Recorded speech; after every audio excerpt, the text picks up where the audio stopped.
Hello. I was lying in my bed.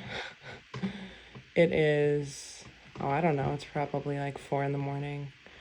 But I was being given a visual and I want to talk about it and I want to pull cards real quick. It's going to be like a 10-minute video or so. I'm going to use those to start, but just to set the stage for this. It was the scene from The Hobbit, not the more recent one, but the original movie. And it was when, or maybe this is Lord of the Rings. Yes, it's Lord of the Rings. It's not The Hobbit. Okay. But it's when Frodo, or maybe this is, never mind, doesn't matter. Okay. It's when they get wound up in spiderweb in these like cocoon-like things. And I'm seeing those shapes, those cocoons. And it's like there's been something looming and it's got weight to it. Like think about even the Hobbit, because they're smaller in stature. That's still a human body in that cocoon, and it was suspended in the movie. And it's got this weight to it, this looming energetic presence. And so what I'm getting is that instinctively, intuitively, but also in this kind of primal, fearful human way, even the most intuitive among us have been picking up on this as some sort of anxiety because it's so potent. I'm getting to pull a card for that. The Two of Swords.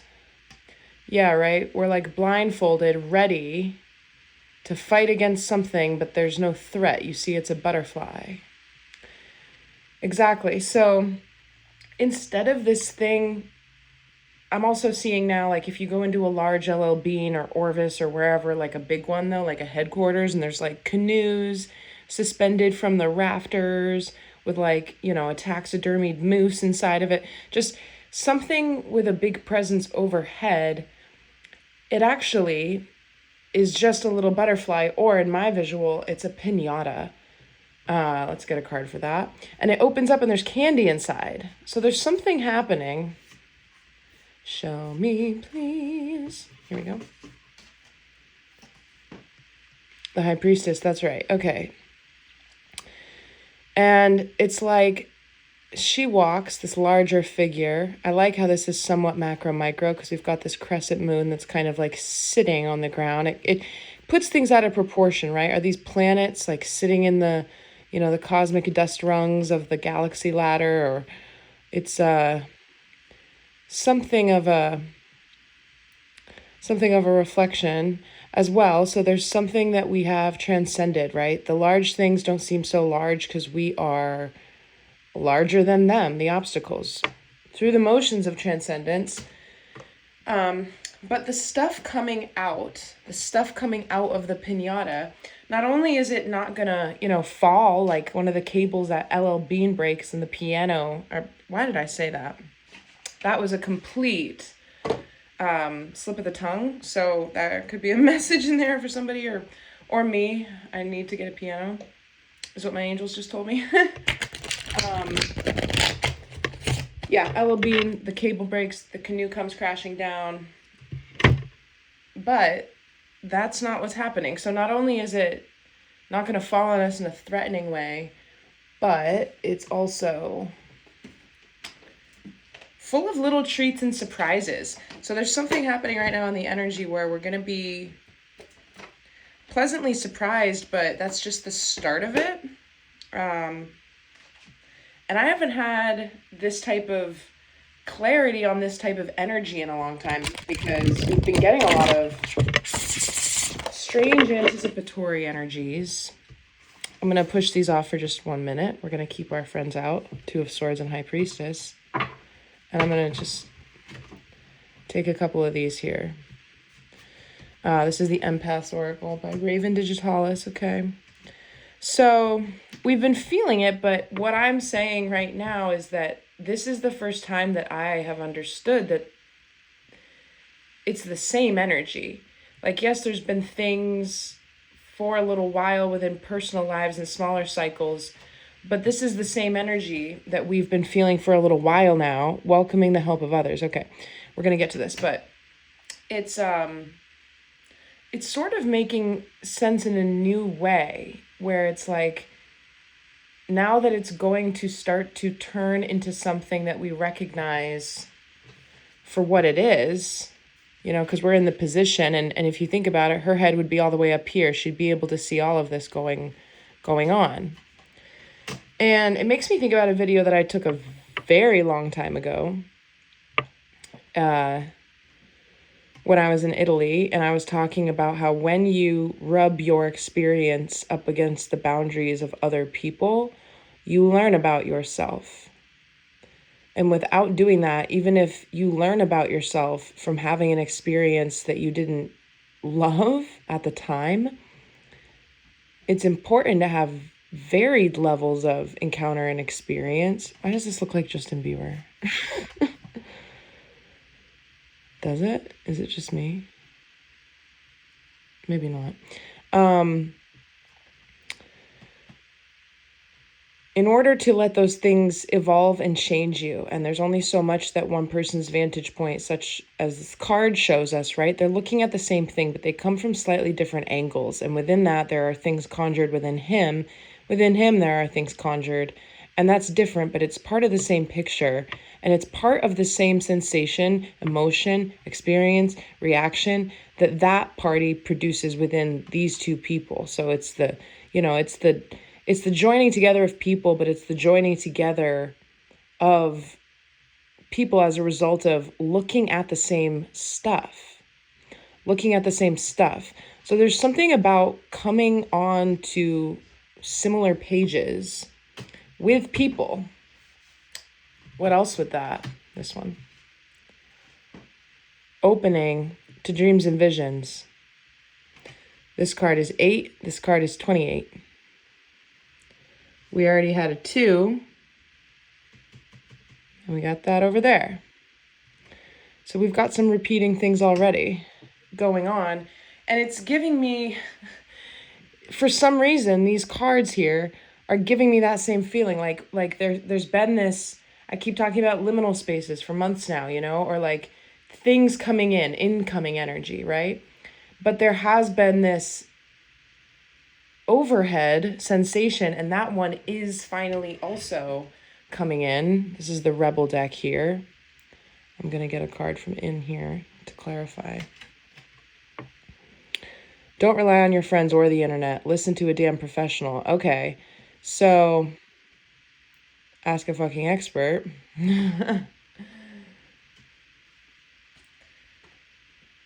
Yeah, this is interesting. In order to welcome the proper help of others, that, like, I'm talking about people in your life, not experts, okay? Collaboration, or just allowing, like I just said before, the perspective of other people to evolve and change your experience via friction, right? We're often trained to feel that when people's opinions or experiences are very different from ours, that we move away from them. And people think that is what live and let live means. I'm just going to pretend you don't exist. But that's not quite right. Live and let live means that we can coexist, actually. And it's not the denial of another person's experience. And so I think that there could be something around people realizing that they've been trying to open to the dreams and the visions, either with I'm not going to say the help of the wrong people, but if there's no vacancies in your life, in your schedule, in your mind, in your, willingness to open your world, if there's no vacancies in there, then there's not going to be any room for the new things to come. It's the type of thing where people say, like, oh, I can't, I never get this or that, but it's because they're not opening their eyes, metaphorically and literally, to the moments that other people are very grateful for. And so I'm getting a couple messages around how this is all connecting, and it could be that there's a need to just ascend beyond thinking that anybody knows your situation if you do solely rely on, friends or the counsel of others, because whether or not they know it, almost everybody on earth, like every person, is going through a deep personal period of transformation. Like maybe it doesn't look like that, but I think that that's true, And so if we all go to each other And then, I mean, you could think about this macro, micro, whatever social groups, a bunch of teenagers counseling a bunch of teenagers on a bunch of teenager issues. They're not going to have a lot of, foresight into how teenage issues become adult problems, right? So I'm saying that there could be the need to break out of, and it could be as structured as some kind of expertise, professional support, but it also could be realizing that there are other people that do not know about your dreams and visions in the right way, so that you may not be supported, and you're in a stalemate, but it's not necessarily, maybe the big piñata opening up for you is realizing that you're free of something that was not helping you be open to new people in your life.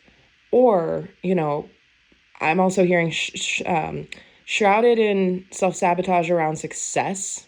That's a lot of alliteration. 3 S's, 4 S's. That would be a pretty deep-seated self-sabotage, or maybe not, maybe you're very aware of it, but kind of like you're all ready to go perform the play, but you keep changing your costume. It's like there's nothing else more to do. Just start enacting what it is you want to do, because the person that this reading will resonate with, who would receive this reading, there is something. It could be a number of things. I'm not going to get into that, but I hope that was clear, because there was a few things that kind of came in at once for that. But to sum it up, it's about knowing that there's something coming that you want to make space for, because it's very aligned and you might need to. And I'm seeing, the professional or the expert, maybe that's you. Sometimes you are looking for an answer within your friends or the people that you're asking to weigh in, and you already know the answer, and that's why you're never satisfied when they give you their opinions, because it's not aligning with the only thing that, you haven't acknowledged, which is how you really honestly feel as a result of being aligned with your intuition, because it's saying don't rely on your friends or the internet. That's important to remember too. The internet, even medical support, that's not professional medical, information. It's just the internet.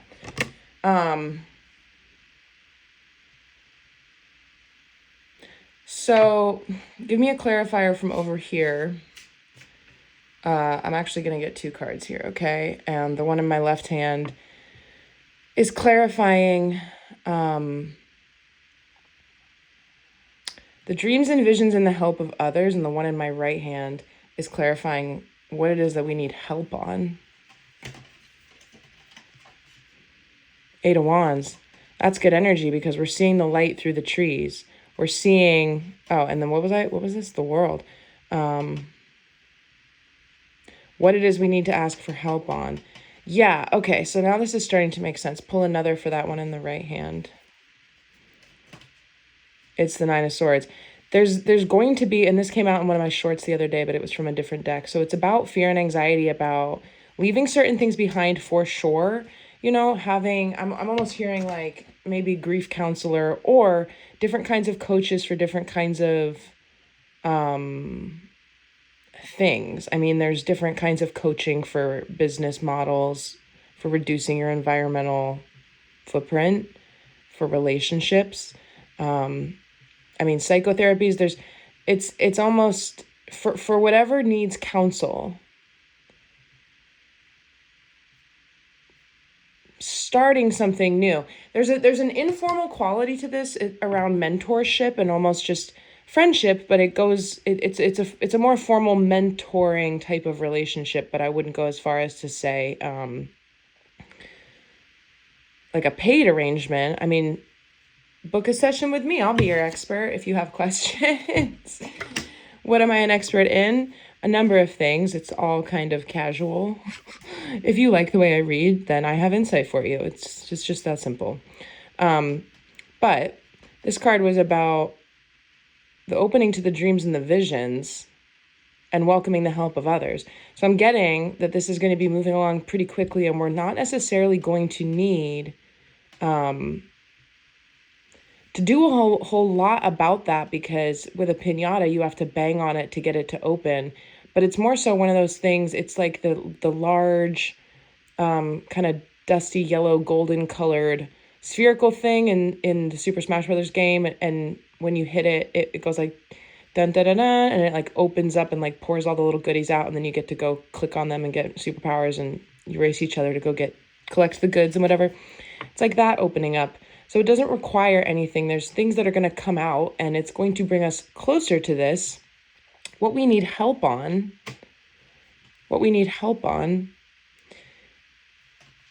is getting another card to make this a triad.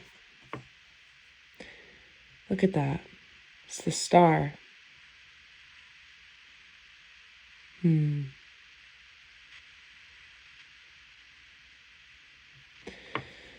Oh, yeah, I love that. I'm just kind of enamored with this image right now because this card out of this deck hardly ever comes out of this deck. I never see this card. Yeah. Okay, so it's about an alchemical transformation. It's about locating yourself in the eye of the storm and realizing that that is all that life ever is, right? There's always an obstacle. It was 1616 when I looked up. That's 7, 7, which reduces down to 5. And that is our big number of transformation. So it's about finding your locus of control within things that you cannot control, and that is yourself. And then within that, you have commanded calm within your inner world, and that will reflect within the things that you manifest. Basically, you're not manifesting from a convoluted point where you're unaware of the things within your vibration that are summoning like items towards you. You become a clear, powerful person who's located in the center of their own experience.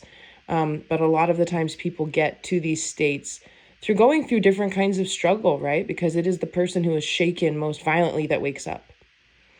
And there's something about a fear and anxiety and having to stand up to that in order to make it to the wish fulfillment.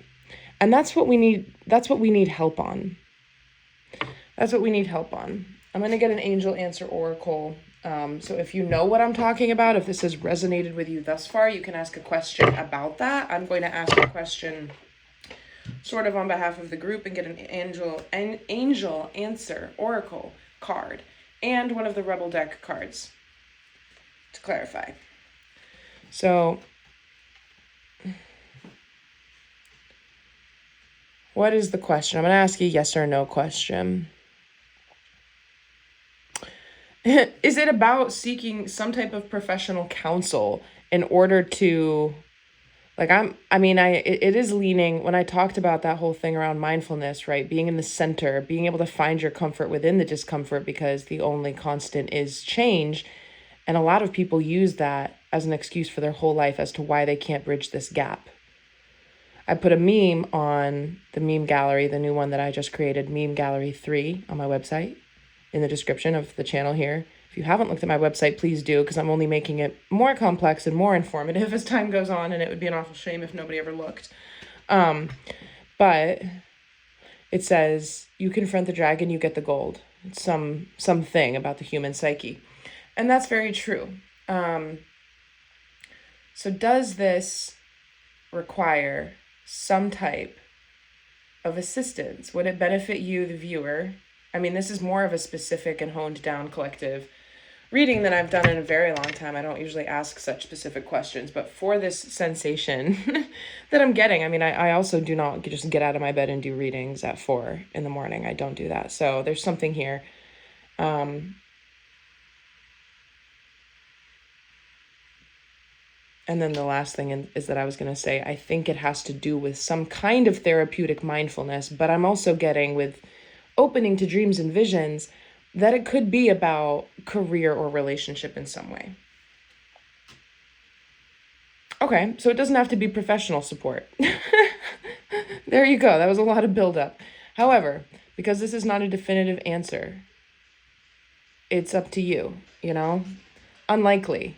If you think that you need to engage the services of a professional, then do that. Do not let anybody tell you that you do or do not need it. But there's another message within this that says if you thought that you might not have to.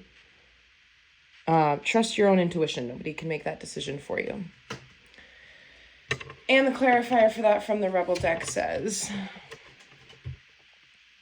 Oh, make it rain. Yeah, that's good. I mean, because of what I just said, there are a lot of ways right now. This is going to be a theme increasing as we continue to move through the year. But there's a lot of people popping up. I mean, I'm not an exception to this, right? But like people, services, things, therapies, like all the different things with like how can psychedelics help you with anxiety and depression, but like little tiny doses that are like special capsules that are formulated in some random plant in California, and it does what it says it's going to do, but we don't really, taking everything, commodifying it, packaging it because it's what the people want and need, and the people are becoming less and less well, and we're like, oh, it's the increase this and that. It's like we are going to see people clamoring for this kind of assistance. And so it's a market, right? As with anything, it's a market. And there's a lot of ways that you can naturally heal yourself. Like, listen, I will always say, if you would like to book a session with me, please reach out and email me and do that. But as much as I can, like, I'm not going to do, I want to give as much free information to as many people as possible because of how happy I am and how much it's worked for me and how many miracles I've seen made possible because of how I live my life. And it's not like, I mean, my point in saying all this is that if you believe, like, it gets dicey, right? Because you just can't advise a group of people on anything, really, with something that can be so specific. But my whole thing that I'm getting at is that I believe that you will start to realize that you can save a lot of money, or if you get yourself into a situation where you're trying to seek an issue, when we seek out things. And I'll tell you this, like, this is a stupid example, but it's popping into my mind. If you've been with me for longer than like a couple weeks, there was a week before last, I believe it was, I was wearing my onesie and I was like, if there's anything to know about me, it's that if I have this onesie on that I'm about to paint all day, and I mean business, and I did not mean business that day. I did not paint all day. And I was like stressed out about that because when I can't move my energy creatively into my paint, I have to do it to something else in order to release that block. But that doesn't mean that I don't have paintings that I need to complete. And so it's just something that I work through, and I try to bring the energy back to where it needs to be and all that. People know how that goes. But anyway, I was like, oh, okay, this means I need a new painting onesie. And then I'm sitting there on my phone in procrastination mode, like literally online shopping for new painting onesies. And I'm like, this is not the answer. Getting something new to fix my problem is not the answer. It was not the onesie's fault. Yes, it's stained everywhere and there's a massive hole in the crotch, but that's my business. I don't, in fact, need a new painting onesie. And so there's going to be ways for us to just completely break out of these things. My dog is summoning me. And I said this was going to be 10 minutes. So I guess it should be over. Let's get one more for mindfulness on this. Alchemizing confusion into clarity. That's right. So there's going to be ways to save money. Like if I'm not trying, please don't get me wrong, I'm not trying to talk anybody out of professional help, but that was a weird little conversation I just had with myself, walking us through that, right? I started with my vision, and then we started getting into that. So there's something here that all connects. And if you don't see that yet, then I think there's going to be some nice piñata opening up. And it might start to kind of, penguin pebbling is a term, something that autistic children can do to bond, or like if you give small gifts of affection in the stead of words, it's a way of showing that you care, to offer small tokens. And so I'm seeing that your life or your circumstances, depending on your timeline and your karma and everything else, these could come in as little like penguin pebbled driblets, or it could be a nice, avalanche. But the biggest message that I'm getting is to be very open to receive that, because if you're looking around trying to affirm the confusion with everything you see and describe what it is you're feeling, that is productive. But if you're not looking for the little glimmers around, the silver linings of how that's going to start looking like something that you can recognize, and by that I mean know when it's time to stop ruminating over, the facets of the issue and start seeing it, willing it, to take another shape. Because once you open up the space to observe something alchemizing from one state to another, it will start to do that. If you're not expecting it to, it might not. And the King of Cups is here. The Four of Cups, the Six of Cups, Two of Pentacles, the Lovers, the Moon, and the Page of Wands. So I'm not going to talk about those cards, but you interpret them. You interpret them. It'd be a whole nother 25 minutes, so we're not gonna do it. What's this? Yeah, strength. Okay. So there's just as a lasting thought here. We have this parallel, the World, strength with the open lion. It's really quite a similar looking lion as well. But it is all about perspective. You see in the background, that's like our priestess, It's like her body moving past, but a different way. Everything is interrelated, and this goose that's threatening this guy, it's just caught up in this torrent like any other one of the creatures. So in certain circumstances, things seem, because they're what you're facing, like the biggest threat of all. But it is about perspective and recentering yourself and knowing that you do have, regardless of the emotion, if it's rage, if it's fear, if it's feeling like you're fragmented into not knowing what to fear or what to pay attention to, the part of you that resides outside of that is very much available. So I hope that was helpful, because I'm out of bed for it and because I'm nosy as heck. Ask one more question if you want. Here's an angel answer oracle. A yes or no question. 3, 2, 1. All right, take care. Bye-bye.